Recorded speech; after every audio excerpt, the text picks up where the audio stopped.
गावच्या व्हिडिओमध्ये तुम्हाला जी आंब्याची झाडं दाखवत होती, आंबे लागलेले होते, त्याच झाडाची ही आंबे आहेत. भार्गवीची मम्मी आली तर तिने आणलेलं आहे बघा. आणि ही जी झाडं आहेत ना, ही झाडं मीच लावलेली आहे आणि मीच पाणी देऊन जगवलेली आहे लग्नाच्या आधी. तरी आता 8-9 वर्ष झाले ह्या झाडांना की आंबे लागतात. आणि काही काही आंब्याची झाडं आहेत ना, ते पहिल्यांदा लागतात. काही काही झाडं आम्ही साताऱ्याला राहत होतो तिथून आणले होते आंब्याची झाडं, ती पण आहेत, ते पण लावले होते. ते झाडांना आत्ता आंबे लागतात. असे मिळून ही सगळी घरचीच आंब्याची झाडं आहेत आणि त्याचेच आंबे आहेत आणि खूप छान टेस्टी असे आंबे आहेत. तरीसुद्धा सगळ्या आंब्यांचे झाडाचे आंबे नाही तोडले, माकडांनी तर अर्धे खाऊन टाकले. सुरले आहेत ती आता माणसांना खायला मिळतात, पण अजून तोडलेले नाही आहे काही काही आंब्यांचे आंबे.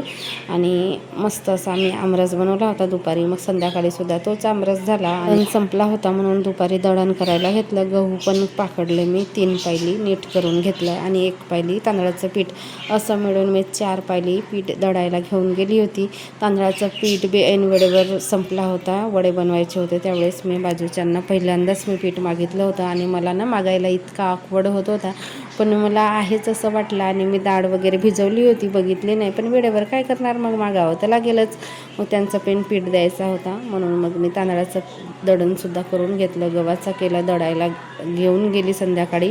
आणि आणल्यानंतर पीठ गरम असते म्हणून असं झाकण उघडा करून ठेवायचं, म्हणजे पीठ आपला व्यवस्थित राहतं. आणि संध्याकाळी बघा सगळी लाईट गेली होती, स्ट्रीट लाईट, त्याच्यामुळे असा अंधार दिसतो. आणि चांदोमामा तर मस्त ढगामध्ये लपलेला आहे, चाळीमध्ये तेवढी उजड दिसतो, बाकी बाहेर अंधार आहे.